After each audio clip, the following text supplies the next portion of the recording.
Today, we're diving into a parable about what happens after you've already won.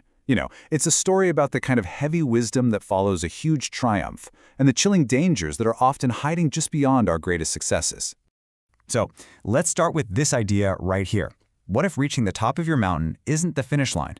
What if it's actually a signal that the most dangerous part of the journey is just about to kick off? This question, well, it's at the very heart of the story we're about to explore. And our story starts with a victor. So let's meet the Harlequin. He's this character in his signature red and blue, and he's fresh off a massive win in the marketplace. But here's the thing. Instead of celebrating, he feels this strange pull, this unease, telling him that his victory just doesn't feel complete. So he leaves the world of men. The applause just fades away as he gets closer to the base of this huge mountain. He's on a mission to find the Hermit of the Cave, a figure who's supposed to hold some ancient wisdom. The bells on his cap, which were once ringing with this malicious joy, they're silent now, almost like they're afraid of waking the stone. This right here perfectly captures the core conflict.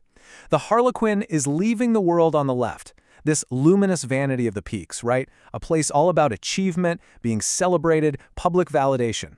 And he's willingly walking into the world on the right, the silence of the depths, a place of foundational, unseen, and quiet truth. It's a huge shift.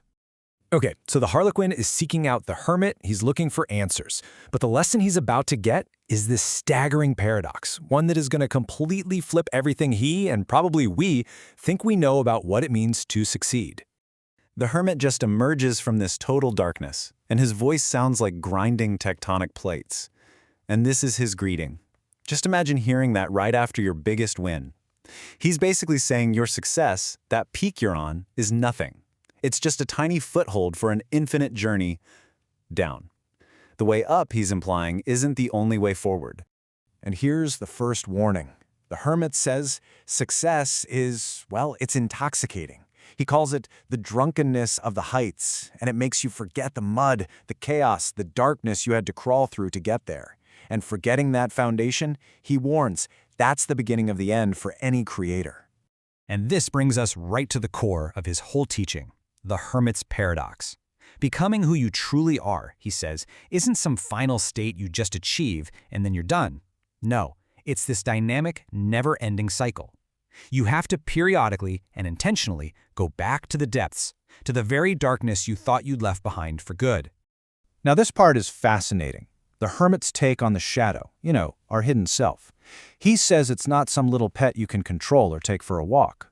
He calls it a primordial ocean that has to, every once in a while, completely swallow you. And if you don't do this, if you don't renew this pact with the dark, the vibrant red and blue of the Harlequin's suit, his very being, will just fade to the grave. This is the Hermit's final lesson, and man, it's a profound reevaluation of everything. It's not about escaping the darkness. It's about building up your capacity to endure it. Your strength, your light is directly proportional to the depth of the darkness you can handle. And the Harlequin gets it. The light bulb just goes on. That shallow joy of the marketplace feels so empty now compared to this deep, heavy wisdom. He accepts that the cycle is necessary. He bows his head, not because he's defeated, but because he's ready for the next essential part of his journey, the plunge back into the void. So, the Harlequin has accepted the lesson. He's ready to take the plunge. But just as he's about to step into the deeper darkness, the story takes this sudden, terrifying twist. The lesson is about to turn into a really dire warning. He looks again at the Hermit, really looks, and under all that dust and grime, he sees a pattern, a familiar pattern, and a jolt of shock runs through him.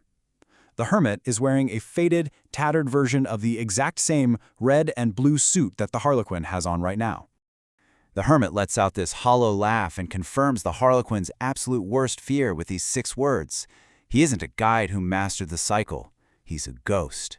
He's a future version of the Harlequin who took the plunge and just never came back up. He is the ultimate cautionary tale in the flesh. And with that one single horrifying revelation, everything changes. The lesson wasn't what it seemed. The guide is a ghost. The cycle, the one he just accepted, it's broken. And the true, terrifying nature of this challenge is finally being revealed. And then it all happens so fast. First, the Hermit, this ghost of a failed future, he just dissolves into smoke. Then a new cave entrance, one that was invisible before, opens up into an even deeper blackness, and from it, a new shadow starts to emerge, and it's holding a lantern of cold, white fire. So the established rules of this parable, the whole cycle of descent and return, they're just shattered. The story we thought we were in the middle of, it's over. This was all just a prologue. The real adversary, something unknown and way more mysterious than the Hermit, has just stepped onto the stage. So the Harlequin's journey, it turns out, is just beginning. And we're left with this really haunting question. If the wise man you went to for guidance is just a ghost of your own failed future, then who or what is this new thing coming out of the true darkness? Who is really holding the lantern?